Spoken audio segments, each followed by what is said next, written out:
प्रेक्षको नमस्कार. मेडिमिक्स नमस्कार अल्फाच्या आजच्या कार्यक्रमात मनापासून स्वागत करते. आज आपण चर्चा करणार आहोत ती गर्भावस्थेतील सौंदर्याची जपणूक आपण कशी करू शकतो या विषयावर आणि आपल्याला मार्गदर्शन करणार आहेत डॉक्टर गीतांजली शाह. आपण त्यांचं आधी स्वागत करूया स्टुडिओत. मनपूर्वक स्वागत. आज आपण ज्या विषयावर चर्चा करणार आहोत त्या विषयासंबंधी तुमचे प्रश्न अभिप्रेत आहेत. अर्थातच 1600221010 या क्रमांकावर. आज आपण इथे जे तज्ञ आमंत्रित केलेले आहेत त्यांच्याबद्दल थोडक्यात सांगते.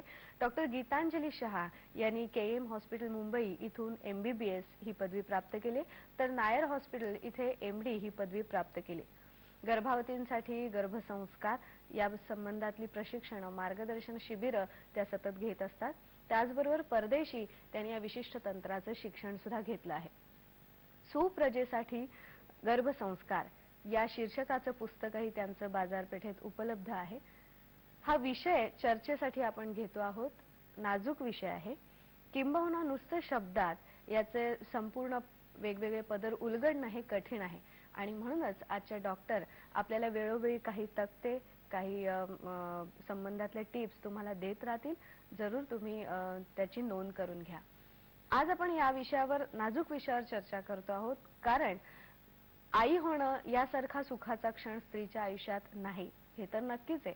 पण आता या बदलत्या जमान्यामध्ये आई होणं या संकल्पनेबरोबर सोयीनुसार आई होणं, त्याचबरोबर कमीत कमी अपत्यानं जन्म देत असताना आई होणं, या सगळ्या गोष्टींचा आपण विचार करतो. म्हणूनच एकदा किंवा दोनदा आपण आयुष्यात ही संधी घेणार आहोत, तर ती अत्यंत विचारपूर्वक, अभ्यासपूर्वक आणि जास्त काळजीपूर्वक आपण घेतो. हे आजच्या पिढीचं महत्त्व ओळखूनच आज आपण ही चर्चा करणार आहोत की या विशिष्ट दिवसांमध्ये आपण सौंदर्याची जपणूक सुद्धा कशी करू शकतो आणि ती जपणूक करता करता आपल्या गर्भावस्थेतल्या गर्भाला सुद्धा त्याचा कसा उपयोग होतो. जाणून घेऊया. चर्चेला आपण सुरुवात करूया. 1600221010 या क्रमांकावर. डॉक्टर, आता हे सौंदर्य ही संकल्पना आपण मानसिक आणि शारीरिक दोन्ही प्रकारे चर्चा करणार आहोत. तर या दोन्हींची सांगड गर्भावस्थेत कशी घालायची याच्याबद्दल सांगा. जे बाह्य सौंदर्य आहे म्हणजे शरीराची रचना, केस, त्वचा आणि स्नायू यांची काळजी घेणं खूप महत्त्वाचं आहे. जेव्हा आपण स्नायू म्हणतो तेव्हा पाठीचे स्नायू, पोटाचे स्नायू, पायाचे, कटीचे, पेल्विक फ्लोरचे आणि योनी मार्गाचे हे सगळे स्नायू गर्भावस्थेत सक्षम असायला पाहिजे. जर ह्यांचा नियमित व्यायाम केला, तशा प्रकारचा आहार घेतला तर मग हे स्नायू सक्षम होतात. आता कुठले कुठले व्यायाम गर्भवतींनी करायला पाहिजे आणि ते कधी चालू करायला पाहिजे. साधारण 3 महिने झाले की गर्भावस्थेत व्यायाम चालू करायला काही हरकत नसते. हा तक्ता तुम्हाला दिसत आहे. नॉर्मली आम्ही जेव्हा गर्भवतींना व्यायाम शिकवतो तेव्हा त्यांचे 2 ग्रुप्स करतो. पहिल्या ग्रुपमध्ये पहिले 3 महिन्यात ज्यांची किंवा कदाचित सोनोग्राफी झाली नसेल आणि ज्यांना रक्तस्राव किंवा इतर काही कॉम्प्लिकेशन्स आहेत ते पेशंट, आणि दुसरा ग्रुप जो 4था महिना ऑनवर्ड्स आहे त्यांची सोनोग्राफी नॉर्मल असेल आणि कुठले प्रॉब्लेम्स नसतील. दोन्ही ग्रुपला त्यांचा सोनोग्राफी रिपोर्ट बघून आपण वेगवेगळे व्यायाम शिकवत असतो. त्याच्यात वॉर्मिंग अपचे, स्टँडिंग, सिटिंग, स्लीपिंग असे 3 प्रकारचे वेस्टर्न आणि योगासने एक्सरसाइजेस असतात. डोळ्याचे, ब्रेथचे आणि वेगवेगळे वॉक्स असतात. तर ह्याच्यामुळे काय होतं की या सगळ्या स्नायूंचा रक्तपुरवठा वाढतो आणि गर्भाशयाला त्याचे जे आकुंचन असतात ते कमी होतात आणि म्हणूनच प्रेग्नन्सी स्टेबल राहते. बरोबर. आता जेव्हा आपण स्नायूंची काळजी घेत असतो तेव्हा गर्भवती स्त्रीने कुठले कुठले व्यायाम करायला पाहिजे हे महत्वाचं आहे. तर हे व्यायाम आपण आता बघू शकतो. जे पाठीचे व्यायाम आहेत, व्यायामाला सुरुवात करताना आधी तिने थोडं मेडिटेशन करावं. 3 ते 4 मिनिटं थोडे डोळे बंद करून देवस्मरण करून बाळाशी संवाद साधायचा. त्याच्यानंतर सुरू करताना हे जे पाठीचे स्नायू आहेत हात वर करून पर्वतासन म्हणून हे आसन आहे ते त्या करू शकतात. या आसनामुळे मागच्या स्नायूंना आणि मणक्याला रक्तपुरवठा वाढतो. त्याच्यानंतर हे जे खाली दिसत आहे त्याच्यात एक हात बाजूला करून एका साईडला तुम्ही वाकू शकता. इथे जो मसल असतो त्याचे कॉन्ट्रॅक्शन्स होतात आणि त्याच्यामुळे तिथे चांगला रक्तपुरवठा. आणखीन डॉक्टर आणखीन काही व्यायामांविषयी आपण बोलूया विश्रांतीनंतर नक्की. प्रेक्षक तुम्ही सुद्धा संवाद साधत राहा. थोडं थांबूया विश्रांती करता.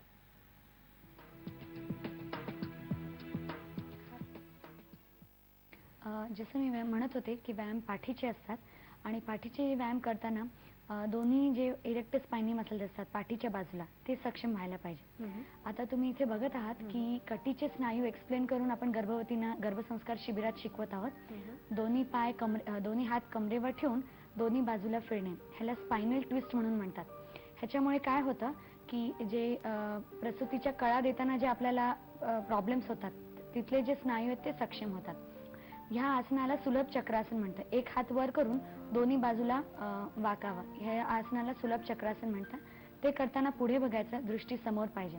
आता तुम्ही बघत आहात हे डोळ्याचे व्यायाम आहेत. गर्भावस्थेत डोळे ह्यांच्यावर खूप ताण येतो, एस्पेशली ज्या वर्किंग मध्येच कम्प्युटर समोर बसतात. दोन्ही अंगठे डोळ्याच्या आतल्या बाजूला दाबायचे. आता सगळ्या दिशेने बोट फिरून जे डोळ्याचे 6 मसल्स आहेत त्यांना सगळ्यांना आकुंचित करायचं आणि त्यांचा रक्तपुरवठा वाढायचा आणि शेवटचा अंगठ्याकडे जवळ बघायचं आणि लांब बघायचं, हे करायचं. आता हे ब्रेस्ट एक्सरसाइजेस आहेत, स्तन जे सक्षम व्हायला पाहिजे त्याच्यासाठी. ओके, तर दोन्ही बाजूला दाबून या सगळ्या गर्भवती महिला करता आहेत आणि हे एक्सरसाइजेस अगदी गर्भावस्थेपासून तुम्ही करायला पाहिजे. हे वॉक्स आहेत. रोज जेवणानंतर 15 मिनिटांनी दोन्ही पायाच्या आउटर बॉर्डरला ह्या पद्धतीने चाललं तर इथले अॅक्युप्रेशर पॉइंट स्टिम्युलेट होतात. हे बसायची पद्धत आहेत. सरळ पाठ करून बसणे. जर समोर तुम्ही वाकला तर पाठीत बाक येतो आणि शिवाय पायाखाली फुटरेस्ट सुद्धा पाहिजे. ह्या ज्या कम्प्युटरवर बसतात खूप वेळ त्या महिलांसाठी आहे. बरोबर. आपण प्रश्न घेऊया प्रेक्षकांचा. नमस्कार, बोला. हॅलो. बोला. नमस्कार डॉक्टर. मी अल्ताफ कराडकडून बोलतोय. माझी जी मिसेस आहे काय 9 महिन्याची प्रेग्नंट आहे. तर 3 महिन्यापासून जे आहे लघवीचा त्रास होतो आणि एका किडनीला जो आहे सूज आहे. मग डॉक्टरांचं म्हणणं असं आहे की सूज सोनोग्राफी मध्ये सूज जे आहे डाव्या साईडला आहे, उजव्या साईडला आहे आणि दुखतोय जे आहे डाव्या साईडला. मग त्यांचं म्हणणं असं आहे की हा जो दोष आहे हा डिलिव्हरी पर्यंत राहणारच आणि त्याचा मी उपाय करू शकत नाही. मग त्यासाठी माझा प्रश्न असा आहे की मी कोणत्या दरात व्यायाम करावा त्याला आणि याची उपाय काय? गर्भावस्थेत जेव्हा दुसऱ्या कुठल्या अवयवात प्रॉब्लेम असतो, किडनीमध्ये, हृदयामध्ये, इतर काय प्रॉब्लेम मध्ये, तेव्हा शक्यतो आपण व्यायाम त्यांना सांगत नाहीत. परंतु जे योनी मार्गाचे व्यायाम आहेत ते त्यांनी नक्की करावे. योनी मार्गाचे व्यायाम करताना जे लघवीची जागा आहे त्याचे आकुंचन करायला पाहिजेत. म्हणजे लघवीची जागा आपण आकुंचन करतोय आणि सोडतोय, आकुंचन करतो आणि सोडतोय, या पद्धतीचे ते व्यायाम करू शकतात. आता हे जे ते बघतायत खालची जी जागा आहे सर्विक्स आणि लघवीची जागा, तिथे जसं आपण घट्ट लघवी धरतो आणि सोडतो, हा व्यायाम केल्यामुळे खालची जागा चांगली होईल. आणि जो किडनीचा प्रॉब्लेम आहे त्याच्यासाठी मेडिकल ट्रीटमेंट आणि इतर काही गोष्टी त्या करतच असतील, ते अगदी महत्वाचे ते सगळे चालू ठेवणे. बरोबर. या गर्भावस्थेमध्ये जेव्हा एक विशिष्ट गोष्ट सतत खावीशी वाटते तर त्या सतत त्याच खाण्याने काही अपाय होऊ शकतो, सौंदर्यावर काही परिणाम होऊ शकतो. जे डोहायला लागलो आपण म्हणतो की त्यांना लोणचं खावंसं वाटतं, इतर काय खावंसं वाटतं. पूर्वीची लोक म्हणायची की ज्या विटॅमिनची डेफिशियन्सी आहे किंवा ऑर्गॅनिक सबस्टन्सची डेफिशियन्सी आहे ते आपल्याला खावंसं वाटतं. पण ह्या खूप प्रमाणात त्यांना देऊ नये. म्हणजे खूप लोणचं किंवा खूप मिठाच्यामुळे ब्लड प्रेशर वाढू शकतं, अनिमिया होऊ शकतो. तर एक तक्ताच घरी तुम्ही करू शकता, काय काय तुम्ही गर्भावस्थेत खाऊ शकता. हा तक्ता मी तुम्हाला दाखवू शकते. भाज्या, फळं, मोड आलेले धान्य आणि हिरव्या पालेभाज्या, हे आपलं पुस्तक आहे सुप्रजेसाठी गर्भसंस्कार. ह्याच्यात गर्भवतीचा आहाराचा तक्ता आहे. तर सोमवार, मंगळवार, बुधवार, गुरुवार ज्या कामाला जातात त्यांना रोज कुठली भाजी करायची, किती क्वांटिटी, ह्या पद्धतीने ते मार्गदर्शन त्यांना मिळू शकतं. बरोबर. आणि हे पुस्तक आपलं आहे सुप्रजेसाठी गर्भसंस्कार. हे मराठी, हिंदी आणि गुजरातीत अवेलेबल आहे. इंग्लिश मध्ये लवकरच येईल. जो पिंपल्सचा प्रॉब्लेम आहे तो प्रेग्नन्सीमध्ये 2 प्रकारे होतो. एक तर आधी असलेले पिंपल्स पूर्णपणे निघून जातात हॉर्मोन्समुळे किंवा नवीन त्वचेचे प्रॉब्लेम्स होऊ शकतात. तर माझा असा सल्ला आहे की फारसे केमिकल्स किंवा इतर काही हार्ड सबस्टन्सेस त्यांनी वापरू नये. चेहऱ्याला क्लेन्झिंगला ॲलोवेरा जेल थिन ते वापरू शकतात. जो कोरफडीचा चीक असतो ते बाहेर उन्हात जायच्या आधी पण ते त्वचेला लावू शकतो. प्लेन जे आपले किचन मधले जे सौंदर्याचे पदार्थ आहेत म्हणजे टमॅटोचं गर, पपईचं गर, ॲपलचं कीस सुद्धा ते लावू शकतात. आणि आहे पिंपल्सला तर त्यांना चंदन, मुलतानी मिट्टी, खस, गुलाब ह्याची पावडर लावली तर नक्की फायदा होतो. दुसरी गोष्ट म्हणजे उष्णता वाढल्यामुळे पण पिंपल्सचा प्रॉब्लेम उद्भवू शकतो आणि गर्भावस्थेत बॉडी टेम्परेचर हाय होतं. त्याच्यामुळे रोज रात्री झोपताना काशाच्या वाटीने गाईच्या तुपाने पाय चोळले तर त्यांना फार फायदा होतो. बरं. आता या अवस्थेमध्ये बऱ्याचशा स्त्रियांची जी त्वचा असते ती एकदम कांती येते त्याला किंवा काहींच्यात डाग येतात. तर हे 2 वेगवेगळ्या गोष्टी आहेत असं का होतं? हे हॉर्मोन्समुळे असतं.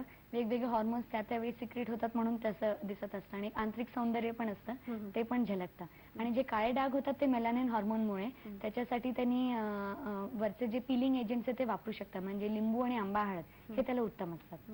गरोदरपणी काय खायचं हा मोठा टॉपिक ऑफ डिस्कशन असतो.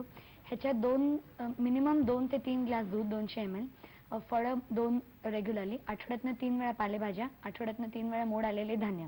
आणि शिवाय जर हिमोग्लोबिन कमी असेल तर काळे मनुके, आवळा, गूळ या सगळे पदार्थ तुम्ही घेऊ शकता. आणि त्यांनी दुसरं सौंदर्याचं विचारलं तर सौंदर्य फक्त बाहेरच नसतं, आंतरिक सौंदर्य खूप महत्वाचं असतं. आता आंतरिक सौंदर्य जर आपल्याला करायचं असेल तर मेडिटेशन हे उत्तम मेडिटेशन द्वारा आपण करू शकतो. तर आता गर्भावस्थेत आपण मेडिटेशन कसं करू शकता ह्याचा हा तक्ता इथे आहे. तुम्ही बघत आहात मेडिटेशन, व्हिज्युअलायझेशन आणि गर्भसंस्कारचा तक्ता आहे. तर ह्याच्यात गर्भाशी जर तुम्ही संवाद साधला तर हे सगळ्यात उत्तम प्रकारचं मेडिटेशन आहे. अगदी डोळे बंद करून नुसतं संगीत लावून हे मेडिटेशन नसतं. तर गर्भ उत्तेजन रोज तुम्ही एक जी घंटा असते ती पोटाजवळ वाजवू शकता. त्याच्यामुळे बाळाला 4थ्या महिन्यापासून जे ऐकू येतं ते ऐकायला लागतं. त्याच्यानंतर गर्भचिंतन करू शकता. मी गर्भचिंतन बद्दल नंतर सांगू शकते. व्हाईट लाईट व्हिज्युअलायझेशनचं तंत्र आहे की एक दिव्य प्रकाश डोक्यात जाऊन पिट्युटरी ग्लँड मध्ये कॉन्सन्ट्रेट होतोय आणि त्याच्याने आपण बाळावर संस्कार करू शकतो. हे आपण जे गर्भसंस्कार शिबिर घेतो ते भावी माता आणि पिता दोघांना पकडून आम्ही पोटावर हात लावून बाळाशी बोलायचा प्रयत्न करतो. त्याला गर्भसंवाद म्हणतात. जे बीजाक्षर आहेत ते त्यांनी बाळाशी बोलावे. म्हणजे ओम, राम, रीम ह्याच्यात जे कंपन आहे ते गर्भजलामधून जातं. त्याच्यानंतर वेगळे गर्भसंगीत आहेत ते शिकू शकतात. वेस्टर्न म्युझिक आहे, इंडियन म्युझिक आहे. वेस्टर्न मध्ये मोझार्ट, इतर बिथोवेन हे खूप उत्तम आहे. इंडियन म्युझिक मध्ये जे कंपन वाद्य आहेत जसं सतारीचं, तंबोऱ्याचं हे म्युझिक आणि राग आसावरी, यमन हे राग त्यांनी ऐकायला पाहिजे. शिवाय सगळ्यात महत्वाचं म्हणजे आईचे जे हृदयाचे ठोके आहेत ते सगळ्यात उत्तम आहेत बाळासाठी. तर बाळ ते कायम ऐकत असतं. जर आईला टेन्शन आलं असेल तर तिचे हृदयाचे ठोके वाढतं म्हणून बाळ असुरक्षित होतं आणि रिलॅक्स झाली तर ते ठोके कमी होतात. म्हणून डिलिव्हरी नंतर बाळाला धरताना नेहमी डोकं डाव्या छातीला लावायला पाहिजे. म्हणजे त्याला आधी ऐकलेले ठोके लक्षात येतात आणि ते म्हणतो. अच्छा, बरं. स्ट्रेच मार्क्सचा प्रॉब्लेम खूप गर्भवती स्त्रियांना होत असतो. पोटाच्या डिस्टेन्शनमुळे हा प्रॉब्लेम होतो. तर त्याच्यात चंदन, पपया, रोज ह्याची पावडर मिक्स करून वरच्या दिशेने 4थ्या महिन्यापासून रोज लावायला हरकत नाही. शिवाय अरोमाथेरपीची काही तेलं पण असतात. नॉर्मल तिळाच्या तेलात लॅव्हेंडरचं तेल मिक्स करून वरच्या दिशेने ते लावू शकतात. स्ट्रेच मार्क्स होऊ नये म्हणून रेग्युलर व्यायाम केला आता सुद्धा आणि डिलिव्हरी नंतर सुद्धा तर त्यांना खूप फायदा होऊ शकेल. बरं, पण मी आता त्यांना 8वा महिना चालू आहे तरी अजून उशीर झाला नाही. नाही, त्यांनी आता पण लावावा आणि डिलिव्हरी नंतर पण 3 ते 6 महिने चालू ठेवू शकतात. बरोबर. तुम्ही मगाशी व्यायामाविषयी बोललात तर व्यायामामध्ये प्राणायामाचं महत्व किती आहे याच्याविषयी सुद्धा सांगा. प्राणायाम हा श्वसनाचा व्यायाम आहे आणि गर्भावस्थेत अगदी पहिल्या दिवसापासून तुम्ही प्राणायाम करू शकता. तुम्ही स्क्रीनवर बघत आहात हा जीवाबंधाचा व्यायाम आहे. गर्भवती स्त्रिया जीभ बाहेर काढून तोंडावाटे 3 श्वास घ्यायचे असतात. हे करताना थायरॉइड ग्लँड व्हिज्युअलाइज करायचा आहे की थायरॉइड ग्लँड मध्ये व्यवस्थित प्राणवायू जात आहे आणि म्हणूनच माझ्या बाळाला रक्तपुरवठा व्यवस्थित मिळत आहे. आता पाठीसाठी हे लेबर स्टिम्युलेटर आहे. म्हणजे ज्या कळा सुरू होतात तेव्हा या स्टिम्युलेटरनी आपण मसाज केला तर त्यांच्या कळा वाढवायला मदत होते. आणि हा व्यायाम आताच नाही, जेव्हा लेबर कॉन्ट्रॅक्शन चालू होतात तेव्हा सुद्धा हा व्यायाम करणं खूप महत्वाचं आहे. तर त्यावेळी व्यायाम करताना वेगवेगळ्या लेबर स्टेजेस मध्ये वेगवेगळे व्यायाम आहेत. आधी आपण डिलिव्हरीचं टेबल बघत आहोत. आम्ही त्यांना प्रसूती कक्षात घेऊन जातो ज्याला लेबर वॉर्ड म्हणतो. त्यांना टेबल दाखवतो, कधी झोपून पण दाखवायला सांगतो. म्हणजे तुम्ही एक ड्रेस रिहर्सल करा, तुमची डिलिव्हरी होत आहे, सगळं काही उत्तम होत आहे या पद्धतीचं त्यांनी व्हिज्युअलायझेशन केलं. कारण त्या दिवशीची भीती असते ती खूप कमी होते. याच्यात भावी माता पिता दोघांचा समावेश असतो. आता आपण लेबर ब्रीदिंग विषयी बोलत होतो. प्रसूती श्वासाचे व्यायाम म्हणजे प्रसूती कळा चालू झाल्यावर कुठले कुठले व्यायाम करायचे. आधी तुम्ही बघत आहात की फ्रिक्वेन्सी म्हणजे कळा किती मिनिटांनी, जेव्हा कळा 20 ते 25 मिनिटांनी येत असतात आणि दर कळ 30 सेकंड राहत असते तेव्हा ए प्रकारचं ब्रीदिंग करायचं. म्हणजे नाकावाटे लांब श्वास घ्यायचा आणि तोंडावाटे सोडायचा. हा ए प्रकारचा ब्रीदिंग झाला. त्याच्यानंतर तुम्ही बघत आहात जेव्हा कळा 10 मिनिटांनी येत असतात आणि 1 मिनिट राहत असतात तेव्हा ब्रीक प्रकारचा व्यायाम. म्हणजे सुरुवातीला 2 दीर्घ श्वास घ्यायचे, त्याच्यानंतर उथळ श्वास घ्यायचा आणि परत कळ संपली की दीर्घ श्वास. आणि तसंच 3 ते 5 मिनिटांनी पटापट कळ येत असतात, 1.5 मिनिटं राहते तेव्हा हे 2 वरचे करायचेच आणि मध्ये म्हणून हा जो ब्लो ब्रीदिंग आहे तो करायचा. यावेळी तुम्ही डिलिव्हरी टेबलवर असाल आणि डिलिव्हरी टेबलवर जायच्या आधी वेगवेगळे प्रसूती व्यायाम तुम्ही करू शकता. इथे तुम्ही बघत आहात खुर्चीवर बसून पुढे वाकून करू शकता. त्याच्यानंतर हा कॅट सारखा व्यायाम आहे, मार्जरासन आपण ह्याला म्हणतो. त्याच्यानंतर खाली मी दाखवत आहे तुम्हाला 2 उशा घेऊन खुर्चीवर आणि इथे बोटावर बसून इकडे. हे करताना तुमच्या मिस्टरांनी पण तुमच्या बरोबर जर तुम्हाला व्यायाम दाखवला आणि धीर दिला तर उत्तम असतं. तर ह्याच्यात बर्दिंग बॉल सुद्धा असतात जे आपण हॉस्पिटलमध्ये वापरतो. त्या बॉलवर बसून पुढे मागे रॉक करू शकता. मसाज स्टिम्युलेटर तुम्ही बघितलाच आहे. आणि लेबर व्हिज्युअलायझेशन म्हणजे आता माझी डिलिव्हरी होत आहे ह्या पद्धतीचं ते हे तंत्र सगळ्या गर्भवती स्त्रियांनी आत्मसात करून डेली प्रॅक्टिस करावी. हॉर्मोन्सची गाठ एक्झॅक्टली कुठल्या प्रकारची ते आपल्याला माहित नाही. फायब्रॉइड असू शकतो, इतर काय प्रॉब्लेम्स असू शकतात. त्याच्यात पण वेगवेगळ्या प्रकारचे फायब्रॉइड असतात. तर काही मध्ये गर्भाशयाला प्रॉब्लेम होऊ शकतो, काही मध्ये नाही. ते नियमित सोनोग्राफी करून खरं म्हणजे ह्याचं सगळ्यात महत्व असतं गर्भपूर्व काळजीत, जे आपल्याकडे एवढी जागरूकता नसते. जर प्रेग्नन्सी प्लॅन करायच्या आधी 3 महिने भावी माता पितांनी पिंडशुद्धी केली, आहार व्यायाम प्राणायाम सांभाळला आणि स्वतःच्या तपासण्या करून घेतला तर प्रेग्नन्सी राहायच्या आधीच आपल्याला कळते की माझ्या गर्भाशयात किंवा इतर काय प्रॉब्लेम्स आहेत. तर हे खूप महत्वाचं आहे की 3 महिने आधी त्यांनी काय वनौषधी घ्यावा, संसर्गजन्य रोग टाळावे, एक्सरेज औषधं या सगळ्या गोष्टी टाळाव्या. आमच्याकडे गर्भपूर्व समुपदेशन वर्गामध्ये असे पेशंट्स येतात ज्यांना काहीच प्रॉब्लेम नाही किंवा आधीच अबॉर्शन्स किंवा इतर काय आहे. त्याच्यासाठी त्यांनी जागरूकतापूर्वक गर्भधारणा केली तर हा प्रॉब्लेम परत उद्भवणार नाही. त्यांचा प्रश्न स्ट्रेच मार्क्स बद्दल आहे. त्याचं स्पष्टीकरण आपण दिलेलं आहे. डिलिव्हरी नंतर ते कॅपिलरी जे स्ट्रेच होतात त्याच्यामुळे दिसू शकतात आणि डिलिव्हरी नंतरचे व्यायाम केल्यामुळे तो प्रॉब्लेम कमी होऊ शकतो. एक म्हणजे ज्या गर्भवती स्त्रियांना अंगावर इतर काही प्रॉब्लेम्स आहेत, स्ट्रेच मार्क्स तर होतात पण खूप वजन वाढल्यामुळे हातापायांची सूज येते, त्या गर्भवती स्त्रियांनी त्याची पण ट्रीटमेंट घ्यावी. हातापायांची सूज असताना 2 उशा पायाखाली झोपून रात्री त्यांनी डाव्या कुशीवर झोपावं. त्याच्यानंतर एक डोक्याखाली उशी घ्यावी आणि एक पोटाखाली पण एक छोटी उशी ते घेऊ शकतात. त्या पद्धतीने झोपावं. आणि ज्यांना पायात गोळे येतात, खूप पायाला सूज असल्यामुळे, त्यांनी एक बादलीत काळा नमक घालून त्या बादलीत 2 चमचे काळा नमक घालून त्या बादलीत पाय ठेवून एक 15-20 मिनिटं झोपून मग रात्री त्या पायांना तिळाच्या तेलाने वरच्या दिशेने मालिश करावी. तर स्ट्रेच मार्क्स आणि सूज हे दोन्ही प्रॉब्लेम्स वजन वाढल्यामुळे आणि वॉटर रिटेन्शनमुळे असू शकतात. खाजवल्यामुळे ही खाज ते जे डिस्टेन्शन होतं त्याच्यामुळे होतात. बहुतेक वेळा ह्याला फार ट्रीटमेंट नसते पण किंबहुना साधं क्रीम त्याला लावू शकतात किंवा कोकमचं पाणी सुद्धा त्याला फायदेशीर आहे. फक्त त्यांना ते सूट होतंय की नाही हे पॅच टेस्ट करून म्हणजे मनगटला लावून किंवा पायावर लावून रात्री बघायचं आणि मग पोटावर लावायचं. मेनली पायाला सूज काय येते की खूप तास ह्या उभं राहत असतात ऑफिसमध्ये किंवा घरी काम करताना इतर गोष्टी. तर दर 3-4 तासांनी गर्भवती स्त्रियांनी थोडं व्यायाम करून हातापायाचे व्यायाम करायला पाहिजेत.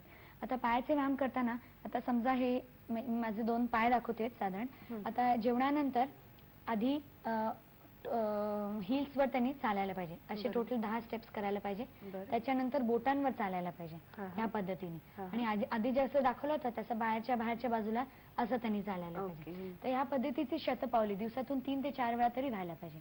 त्याच्यानंतर त्यांना त्याचा फायदा होईल. आणि शिवाय ब्लड प्रेशर बरोबर आहे की नाही हे बघणं महत्वाचं आहे. पहिले 2 सिझेरियन झालेत म्हणाले. नॉर्मली पहिले 2 सिझेरियन असतात तेव्हा तिसऱ्या वेळी सिझेरियन व्हायला लागतं. पण पहिल्या सिझेरियन असेल तर दुसरे सिझेरियनच होईल असं काही फिक्स नाहीये. फक्त ती हॉस्पिटल डिलिव्हरी असावी. त्यांनी तो चान्स घेऊ नये. आता सिझेरियनचे कंडिशन जेव्हा आपण सांगतो तेव्हा वेगवेगळे कंडिशन्स असू शकतात. त्यांच्या कुठल्या कारणामुळे सिझेरियन झालं हे महत्वाचं आहे. म्हणजे बाळाचं डोकं खूप मोठं आहे त्याच्यासाठी म्हणून किंवा बाळाला काही प्रॉब्लेम झाला म्हणून किंवा नाळ खाली आली ज्याला आपण कॉर्ड प्रोलॅप्स म्हणतो म्हणून किंवा इतर काही प्रॉब्लेम असतील तर. व्यायाम हे फक्त नॉर्मल डिलिव्हरी व्हावी ह्या त्यांनी अपेक्षा करू नये. पण त्यांचे जे सगळे स्नायू आहेत त्यांना सक्षम करायला त्यांनी नियमितपणे व्यायाम करायला पाहिजे. आता ही स्नायू त्यांची रचना आणि जेव्हा आपण नॉर्मल डिलिव्हरी म्हणतो ते कशा पद्धतीचे असतात त्यांच्या लक्षात येऊ दे. हा तुमचा पेल्विस बोन आहे आणि हा एक डमी आहे. हे बाळ तुमचं असं असतं. हे कॉर्ड आहे अम्बिलिकल कॉर्ड आणि हा प्लॅसेंटा आहे. त्याच्यामुळे जेव्हा गर्भाशयाच्या कळा सुरू होतात तेव्हा एवढ्याशा जागेतनं बाळाला बराच वेळ लागतो. तर 2 सिझेरियन झाले असतील तर गर्भाशयाचे आकुंचन करताना इथे काय प्रॉब्लेम असू शकतो. म्हणूनच तिसऱ्या वेळी नॉर्मल असायला पाहिजे. पण जर बाळाचं डोकं 8व्या महिन्यापर्यंत खाली आलं नसेल तर काय व्यायामाने ते बाळाचं डोकं खाली करू शकतात. म्हणजे त्याला स्क्वॉटिंगचे व्यायाम म्हणतात किंवा इतर काय व्यायाम म्हणतात. तर बाळ जेव्हा डिलिव्हरी होतं तेव्हा आपण ही अशी नाळ कट करतो आणि नंतर थोड्या वेळाने प्लॅसेंटा बाहेर येतो. त्याला थर्ड स्टेज ऑफ डिलिव्हरी म्हणतात. तर बाळाचं डोकं खाली यावं किंवा समजा जर बाळ पायाळू असेल तर इतर काही म्हणजे आता असाच्या ऐवजी जर ब्रिज असेल म्हणजे हे भाग खाली असेल किंवा असं बाळ असेल तर मग त्याच्यासाठी जर बाळ छोटं असेल आणि पाणी व्यवस्थित असेल तर मग काय व्यायाम करून ज्याला स्क्वॉटिंग एक्सरसाइजेस म्हणतो बाळाचं डोकं खाली यायला फायदा होतो. डिलिव्हरी नंतर पिंपल्सचं प्रमाण आधीपेक्षा वाढलेलं आहे. ह्याच्यात तळकट पदार्थ, तुपकट जास्त पदार्थ आणि चॉकलेट्स आणि इतर गोष्टी ह्या त्यांनी अवॉइड करावा. ब्रेस्ट फीडिंग करताना पण वेगळे हॉर्मोन शरीरात असतात त्याच्यामुळे हा प्रॉब्लेम असू शकतो आणि शरीरात खूप उष्णता असते त्याच्यामुळे पण हा प्रॉब्लेम असू शकतो. तर डिलिव्हरी झाली असेल तर नागरमोथा आणि जामुन हे जे वनौषधी आहेत ते रात्री प्रत्येकी 1 चमचा काचेच्या ग्लासमध्ये भिजून सकाळी त्याचं पाणी प्यायलं तर उष्णता कमी होऊ शकते आणि चेहऱ्याला चंदन लावण्यामुळे पण त्यांना फायदा होऊ शकतो. बरोबर. आता या सगळ्या गर्भावस्थेमध्ये ज्या स्त्रिया घरी राहू शकतात त्या तर बऱ्याचशा व्यायाम आणि या सगळ्या सूचनांचं पालन कदाचित करू शकतात, पण ज्या नोकरीवर जातात ज्यांना सतत धावपळ जवळजवळ 8 महिन्यापर्यंत रेल्वेचा प्रवास करत असतात अशांना तुम्ही काय काळजी घ्यायला सांगाल सौंदर्याच्या दृष्टीने? सौंदर्याच्या दृष्टीने मेन त्यांना केस आणि त्वचेची काळजी ह्याबद्दल बघणं खूप महत्त्वाचं आहे. स्ट्रेसमुळे किंवा खूप घाम आल्यामुळे बाहेर जाताना केसांचे प्रॉब्लेम्स होऊ शकतात. गर्भावस्थेत हे तर असतातच. तर त्याच्यात डॅन्ड्रफ, केस गळणे हे प्रॉब्लेमसाठी ते हर्बल ट्रीटमेंट घेऊ शकतात. त्याच्यात आवळा, शिककाई, रिठा आठवड्यातनं 2 वेळा तरी केसांवर त्यांनी घ्यायला पाहिजे. त्याच्यानंतर जास्वंदचा जो जेल असतो ते लावल्यामुळे पण त्याचा फायदा होऊ शकतो. डॅन्ड्रफसाठी तेलकट पदार्थ कमी खाणं आणि मध्ये मध्ये डोक्यावर पाणी मारणं ह्याच्यात फार त्यांना फायदा होऊ शकतो. तर ही झाली केसांची काळजी. आणि दुसरी गोष्ट म्हणजे हे जे काम करत असतात त्यांना डोळ्यांना पण डोळे खूप ताणले जातात आणि दुखत असतात. त्याच्यामुळे रात्री झोपताना त्यांनी गार दुधाच्या पट्ट्या डोळ्यावर ठेवाव्यात आणि जर डोळ्याला खूप ताण येत असेल तर दुर्वा जे गवत असतं ते थोडं पाण्यात उकळून नंतर गाळून गार करून त्याच्यावर डोळ्यांवर पट्टी लावावी दुर्गाची. आणि जरी ते काम करत असेल मी त्यांना सांगू इच्छिते की ते म्हणतात आम्ही काहीच नाही करू शकत, पण अशा कित्येक स्त्रिया आहेत जो येता जाताना पुस्तक वाचतात आणि शिवाय बाळाशी बोलतात सुद्धा. म्हणजे गर्भसंस्कार किंवा गर्भ मेडिटेशन, बाळ त्या महिन्यात कसं दिसतं हे व्हिज्युअलाइज करणं आणि त्यावेळी बाळाला आपले आशीर्वाद देणं ही गोष्ट खूप महत्वाची आहे. तर हे आशीर्वाद तुम्ही कसं देऊ शकता किंवा बाळ कसं दिसतं हे तुम्ही अगदी कामाला जाताना सुद्धा व्हिज्युअलाइज करू शकता. त्याला म्हणतात गर्भचिंतन. ह्याला कुठलीही वेळ लागत नाही किंवा इतर काही हे लागत नाही. आता गर्भचिंतन ह्याच्यात आपण त्यांना काय शिकवतो की तुम्ही तुमच्या एक बाळाचा फोटो लावा आणि माझ्या बाळाने असं असं व्हायला पाहिजे की खूप हुशार व्हायला पाहिजे, चांगला दिसायला पाहिजे किंवा जन्मानंतर त्याला काही प्रॉब्लेम नको, त्याचं वजन चांगलं पाहिजे. ह्या सगळ्या जी सकारात्मक विचारधारा आहे ती त्या बाळाला लावा. हे तुम्ही बसमध्ये जाताना सुद्धा करू शकता. आणि त्याच्यानंतर ह्या बाळाशी तुम्ही संवाद साधा. आता प्रत्येक महिन्यात बाळ कसं दिसतं ह्याचा तक्ता आपल्याकडे आहे. तर ह्याच्यावर आता असं असतं की आपण बाळाशी जर बोललो तर बाळाला मेमरीचे सगळे 3 भाग असतात, रिमेंबर, रिप्रोड्यूस आणि रिकॉल. तर बाळ ते नुसतं लक्षातच राहत नाही, त्याचं विस्मरण करून पुढच्या वेळी त्याला प्रतिसाद सुद्धा देतो आणि हा प्रतिसाद अगदी आपण सोनोग्राफीवर सुद्धा बघू शकतो. आणि म्हणूनच आपण बाळाशी वारंवार तोच एक पर्टिक्युलर मंत्र, नमोकार मंत्र, गायत्री मंत्र किंवा एक विशिष्ट संवाद किंवा गाणं हे रोज त्यांनी बाळाशी म्हणायचं. आणि डिलिव्हरी नंतर तुम्ही हे जे म्हणाल तेव्हा तुम्हाला बाळात तो फरक नक्कीच जाणवेल. बरं, एक तर 30च्या आत गर्भधारणा राहणे हे उत्तम आहे, कारण हल्ली काम करणाऱ्या स्त्रिया 31 वयापर्यंत वाढवतात आणि त्याच्यानंतर इतर प्रॉब्लेम्स असू शकतात. 2 वेळा जे अबॉर्शन झाले त्याचे वेगवेगळे मेडिकल कारणं असू शकतात आणि म्हणूनच पुढची प्रेग्नन्सी प्लॅन करण्याच्या वेळी त्यांनी गर्भपूर्व काळजी घ्यायला पाहिजे. तर सगळे जे टॉर्च टायटर्स किंवा इतर जे मेडिकल तपास आहेत, NADS इतर काही तपास आहेत आणि बाकी गर्भाशयामध्ये काय प्रॉब्लेम आहे ते बघायला पाहिजे. आणि आता जो त्यांना उलट्या उचमळणं हा प्रमाण होत आहे त्याच्यासाठी काही ॲलोपॅथीमध्ये तर औषधं आहेच, पण घरगुती सुद्धा उपचार ते करू शकतात. एक म्हणजे लवंग आणि वेलदोडा हे ऑफ अँड ऑन म्हणजे आलटून पालटून ते घेऊ शकतात. दुसरं म्हणजे मोसंबीची एक फोड करून त्याच्यावर थोडं काळा नमक लावायचं आणि प्लास्टिकच्या पिशवीत ते त्यांच्या पर्समध्ये घेऊन जाऊ शकतात. मध्ये उलटी उचमळण्या वाटल्या की ते थोडं थोडं चोकत राहायचं. त्याच्यानंतर आवळा सुपारी किंवा अगदी पेपरमिंटचा छोटासा तुकडा हे घेतल्यामुळे उलटीचं प्रमाण कमी होईल. आणि सगळ्यात महत्त्वाचं असं आहे की मला उलटी होणार आहे ही जी त्यांची भावना आहे की आज मी आता उलटी करणार आहे, याच्यामुळे ते काहीच खात नाहीत किंवा दुसरं काहीच करत नाही, तर त्याच्यावर गर्भावर परिणाम होऊ शकतो. तर हरकत नाही, उलटी झाली तरी चालेल, पण मी आता थोडंसं खाणार आहे, ह्याच्यात सकारात्मक विचारधारा ठेवायला पाहिजे. तर त्यांनी व्हाईट लाईट व्हिज्युअलायझेशनचं तंत्र करायला पाहिजे आणि स्वतःच्या वॉमिटिंग सेंटरवर रिफ्लेक्स करून की मला आता उलटी कमी होत आहे, त्याचं प्रमाण कमी होत आहे, मी आता व्यवस्थित होणार आहे, हे व्हिज्युअलायझेशन करायला पाहिजे. हे त्यांनी आणि त्यांच्या आईने म्हणजे बाळाच्या आजीने सुद्धा एकत्र बसून सकारात्मक बोलायला पाहिजे. गर्भावस्थेत जे पायाला सूज येते त्याच्याविषयी आपण बोलले. मेन म्हणजे ब्लड प्रेशरचे प्रॉब्लेम असल्यामुळे ही सूज जास्त येऊ शकते, तर त्याचा नियमित तपास करणं महत्त्वाचं आहे. आणि डिलिव्हरी नंतर सुद्धा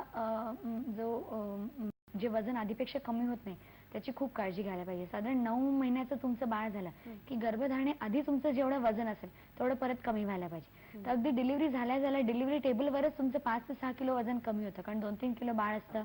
वार, पाणी, सर्क्युलेटिंग ब्लड व्हॉल्यूम गेल्यामुळे हे वजन कमी होतं.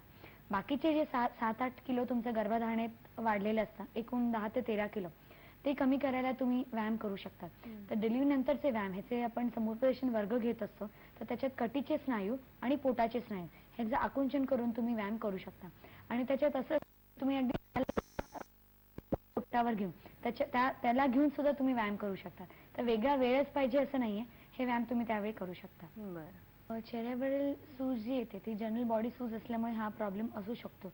बहुतेक गर्भावस्थेत त्याला आपण फार ट्रीटमेंट करू नाही शकत, पण डिलिव्हरी नंतर जे स्टीम थेरपी जे घेऊ शकतात त्याच्यामुळे ही सूज खूप कमी होते. बेसिकली वॉटर सॉल्ट रिटेन्शनमुळे ही सूज असते आणि गरम पाण्याच्या वाफा किंवा स्टीम घेऊन ही सूज आपण कमी करू शकतो. बरोबर. आणि ज्या पाण्यात प्रेग्नंट किंवा डिलिव्हरी करणं हा जो प्रकार परदेशातून आला आहे का भारतातच त्याचा उगम आहे का, आता काय त्याचे उपयोग काय आहे? अंडर वॉटर डिलिव्हरी बद्दल तुम्ही विचारतात. आता ही एक खूप सुंदर मेथड आहे. आम्ही शिकागोमध्ये ह्याचं ट्रेनिंग घेतलं होतं की जे पाण्यामध्ये बसल्यामुळे एक 5-6 सेंटीमीटर जेव्हा कटीचे स्नायू उघडतात प्रसूती चालू असताना, तेव्हा पाण्यात बसल्यामुळे खालची जी जागा आहे ती पटकन उघडते. शिवाय जे कळा येतात त्याच्या फार वेदना येत नाही, कारण पाणी ह्याचं एक सुखद अनुभव पेशंटला होऊ शकतो. तर त्याच्यात कसं असू शकतं की एक मोठा टब असतो, त्याच्यात स्त्री बसते पाण्यात आणि ह्या पाण्यातच ती एक्सरसाइजेस सुद्धा करू शकते.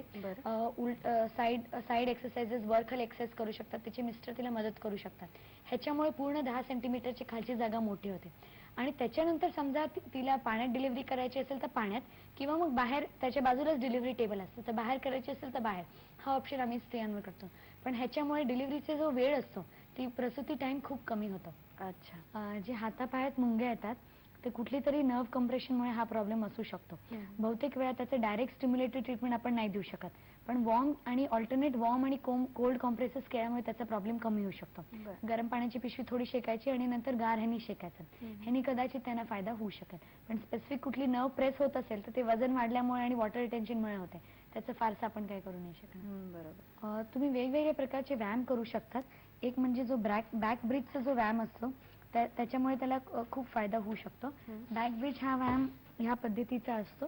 इथे जर बाळ पायावर असेल तर तुम्ही बघत आहात, या पद्धतीचा व्यायाम तुम्ही करू शकता. म्हणजे दोन्ही हात खाली ठेवून कटीचे स्नायू वर करायचे. आणि दुसरे म्हणजे स्क्वॉटिंगचे व्यायाम असतात. आधी या पद्धतीने उभं राहून नंतर खाली जायचं आणि वर खाली हे एक्सरसाइजेस करायचे. पण हे 7व्या महिन्यात नाही करू शकत. जेव्हा डिलिव्हरीचे 2 आठवडे राहिले असतील तेव्हा स्क्वॉटिंग एक्सरसाइजेस आणि बदक की चाल आपण त्याला म्हणतो, म्हणजे डक वॉक, तसंच खाली बसून अशा पद्धतीने चालायचं. त्याच्यामुळे बाळाचे डोकं जो सगळ्यात हेवीएस्ट भाग असतो, जर तो वर असेल तो कदाचित खाली येऊ शकतो. पण अर्थातच जर बाळाचं वजन फार जास्त नसेल आणि पाणी व्यवस्थित असेल तरच ते बाळ फिरतं, नाही तर बाळ फिरत नाही. त्याच्याविषयी टेन्शन पण घेऊ नये. बरोबर. आणि या दिवसांमध्ये जे आपण खातो ते साधारणपणे पचतं, म्हणजे ज्या स्त्रियांना काही त्रास होत नाहीये ते, पण म्हणून त्याचा त्यांनी किती अतिरेक हा टाळायला पाहिजे. आणि हे तेल आणि तूप जे घरनं आई आजी यांचा जो मारा असतो त्याला कसं काय आज सांभाळायचं? युवती तेल आणि तुपाचे प्रमाण त्यांना व्यवस्थित ठेवायला लागतं. प्रेग्नन्सीमध्ये जर कोलेस्ट्रॉल किंवा इतर काय प्रॉब्लेम्स वाढले तर दुसरे प्रॉब्लेम्स असू शकतात. आणि दुसरी गोष्ट म्हणजे वजन जर जास्त वाढलं तर मग कटीच्या स्नायूंवर पण जोर येतो आणि कधी कधी जर तिची हाईट पण कमी असेल तो पण प्रॉब्लेम असू शकतो. तर नॉर्मल डिलिव्हरीला हा प्रॉब्लेम असू शकतो. तर त्यांनी असं ठरवावं की आठवड्यातनं 2 वेळाच मी स्वीट्स पदार्थ खाईन, किंवा म्हणजे खायचंच नाही असं नाही, पण थोडंसं एक त्याला मर्यादा करून मग ह्या गोष्टी घ्या. आणि ज्या नॅचरली स्वीट गोष्टी असतात ते घेतलेले बरे. म्हणजे बेदाणे किंवा खारीक किंवा खजूर ते पण अति प्रमाणात नाही, उष्ण पडतील म्हणून, किंवा फळ ह्या गोष्टी त्या घेऊ शकतात. तर आहाराचं या दृष्टीने त्यांनी सांभाळलं तर मग त्यांना फायदा होईल. बरोबर. ब्रेस्ट टेंडरनेस आणि ब्रेस्टवर क्रॅक्स आणि कधी कधी थोडं मिल्क डिस्चार्ज हे पण प्रेग्नन्सीमध्ये नॉर्मल आहे. जर क्रॅक्स येत असतील तर रोज रात्री साजूक तुपाने चोळून ठेवायला पाहिजे. आणि महत्त्वाचं म्हणजे ब्रेस्ट जे निप्पल असतात त्याची पण काळजी घ्यायला पाहिजे. 8व्या महिन्यापासून बाळाला ओढता येईल असे निप्पल्स पाहिजेत, कारण डिलिव्हरी नंतर लगेच पाजायचं असताना प्रॉब्लेम होऊ शकतो. तर थोडंच तिळाचं तेल पहिल्या 2 बोटावर घेऊन निप्पल्स बाहेरच्या दिशेने ओढले तर मग डिलिव्हरी नंतर 1-2 महिने प्रॅक्टिस झाल्यानंतर डिलिव्हरी नंतर बाळाला ते ओढता येईल. ही ब्रेस्टची काळजी त्यांनी घ्यायला पाहिजे. आणि त्याच्यानंतर काही ब्रेस्ट एक्सरसाइजेस जे आधी आपण दाखवलेलं ते पण करायला काही हरकत नाही. बरं. आणि आता तुम्ही मगाशी व्हाईट लाईट मेडिटेशन हे जो उल्लेख केला होता त्याच्याविषयी सांगा. व्हाईट लाईट व्हिज्युअलायझेशन म्हणजे आम्ही गर्भवती स्त्रियांना कसं शिकवतो, आधी एक गर्भसंगीत लावतो ज्याचे हृदयाचे ठोके आणि आपले हृदयाचे ठोके साधारण एका लेवलवर आहेत. म्हणजे त्याच्यात 60 to 80 बीट्स पर मिनिट हे रिदम असतं, तसे आपल्या ह्याचं ते. आणि त्याच्यानंतर त्यांनी एक ज्योत समोर ठेवावे. मग आधी ओमचं पिक्चर किंवा एक ज्योत किंवा वेगवेगळे त्यांना ज्या रिलॅक्सेशन पद्धतीने होईल त्या रिलॅक्सेशन करून एक सोनेरी ज्योत माझ्या शरीरात डाव्या पायामधून शिरत आहेत. आणि मग ती मस्तकापर्यंत जाऊन पिच्युटरी ग्लँड जी मस्तकात असते ती क्रिस्टलाइज होत आहे. आणि तिकडनं हे व्हायब्रेशन्स पोटावर जात आहेत. आणि त्याच्यानंतर पोटांच्या सगळ्या लेयर्स मधून बाळापर्यंत जात आहे. आणि ओंकारच्या रूपाने मी या बाळाच्या शरीराच्या आत शिरत आहे आणि त्याच्या प्रत्येक अवयवाला बघत आहे आणि सगळं काही नॉर्मल आहे माझी मनाची खात्री करून घ्यायची. तर अगदी हे डीप आणि ब्युटिफुल मेडिटेशन असतं जे अगदी रिलॅक्स होऊन त्यांना करायला हरकत नाही. आणि त्याच्यानंतर बाहेर येताना मग माझं बाळ सगळं व्यवस्थित आहे, बाळाभोवतीचं पाणी वार उत्तम आहे हे व्हिज्युअलाइज करून ते करू शकतात. आणि हे दिवसातून किती वेळा करायचं? दिवसातून एकदा केलं तरी त्यांना खूप रिलॅक्सेशन होतं, त्यांची हृदयाची ठोकी कमी होते, ब्लड प्रेशरवर फायदा होतो. त्यांना दुसऱ्या महिन्यात प्री मेन्स्ट्रुअल सारखं वाटत आहे, म्हणजे त्यांना बहुतेक पोटात क्रॅम्प्स किंवा गर्भाशयात क्रॅम्प्स वाढत आहेत. तर जर हे क्रॅम्प्स नॉर्मल असतात पण जर तपासणी करून डॉक्टरांनी सांगितलं तर काय प्रॉब्लेम नाहीये. कधी कधी पिशवीचं तोंड जरा उघडतं आणि मधून कधी ब्लिडिंग किंवा इतर काय प्रॉब्लेम्स असू शकतात. फॉलिक ऍसिड हे खूप महत्त्वाचं आहे. फॉलिक ऍसिड नुसतं आताच नाही पण प्रेग्नन्सी प्लॅन करताच्या आधी मिनिमम 1 ते 2 महिने फॉलिक ऍसिडची गोळी डेली त्यांनी घ्यायला पाहिजे. आणि शिवाय जर आधीचं अबॉर्शन झालं असेल तर फार ताण असलेलं काम नको, नेहमीच ते रुटीन त्यांचं काम तपासणीनंतर करू शकतात. आणि जे 2 व्हीलर्स असतात किंवा 3 व्हीलर्स असतात त्याचा प्रवास त्यांनी टाळावा, त्याच्यामुळे जर्क्स येतात आणि प्रॉब्लेम्स होऊ शकतो. आणि इतर हॉर्मोन टॅब्लेट्स त्यांच्या डॉक्टरांनी सांगितलं असेल त्यांना. बरोबर. आणि आता या कार्यक्रमाचा शेवट करताना जेव्हा तुम्ही समुपदेशन करता, काउन्सिलिंग, तेव्हा पती आणि पत्नी दोघांचाही विचार करता. पण मग अशी मी या वयस्कर स्त्रियांचा उल्लेख केला, कदाचित त्या रागावतील, पण त्यांनाही समुपदेशनाची गरज असते असं तुम्हाला कधी वाटलंय का? खूप छान प्रश्न आहे, कारण गर्भवती स्त्रियांच्या ऐवजी त्यांचे आई आणि वडील त्यांना खूप काळजी असते. हे समुपदेशन वर्ग सगळ्यांसाठी उघडे असतात, पती पत्नी येऊ शकतात. आम्ही खास बाळाचे मसाजचे स्ट्रोक्स दाखवत असतो. एक डमी घेऊन त्याच्यावर वेगवेगळे मसाजचे पद्धती आपण भावी आज्यांना आपण ते शिकवत असतो. म्हणजे हृदयाच्या दिशेने जर मसाज त्यांनी शिकला आणि वेगवेगळे लिम्फॅटिक पॉइंट्स असतात चेहऱ्यावर, तर भावी आज्या हे सगळे तंत्र शिकून बाळावर मसाज करू शकतात. शिवाय जे प्रसूती काळ सुरू होतात तेव्हा त्यांनी त्यांची कशी साथ द्यावी, काय करायचं या गोष्टी शिकू शकतात. त्याच्याबरोबरच भावी आज्या बाळाचं मेंदू उत्तेजनचं तंत्र शिकू शकतात. म्हणजे असे वेगवेगळ्या पद्धतीचे फ्लॅश कार्ड आपण करावे आणि बाळाला अगदी नवजात शिशूपासून 1 per second अशा पद्धतीचे तुम्ही फ्लॅश कार्ड दाखवू शकता. आता बाळा जरी वाचायला कळत नसतं तरी पण हे बघून त्याला त्याच्या मेंदूची चालना मिळते. ह्याच्यात फ्लॅश कार्ड असतात, मॅथचे वेगवेगळे कार्ड असतात, अशा पद्धतीचे डॉट्स तो दाखवू शकतात. तर हे जे बालक मेंदू उत्तेजन तंत्र आहे हे सुद्धा भावी आज्या शिकू शकतात. बरोबर. आज आपण 1 तास चर्चा केली. खरं तर 1 तासात संपणारा हा विषय नक्कीच नाही, पण सुरुवातीपासून काही टप्प्यांवर जर दृष्टिक्षेप टाकायचा झाला तर आंतरिक आणि बाह्य असे दोन्ही संस्कार या विशिष्ट दिवसांमध्ये आवश्यक असतात. डोहाळे जे लागतात त्यांचा अतिरेक थोडासा टाळावा, म्हणजे मग पुढे आपल्याला काही प्रश्नांना सामोरं जावं लागत नाही.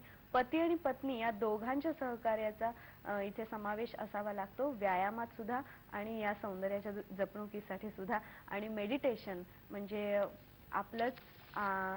आपल्यातली उर्मी आणि नवजात अशा बालकासाठी सकारात्मक प्रेरणा या दृष्टिकोनातून मेडिटेशनचं सुद्धा त्यांनी महत्त्व सांगितलं.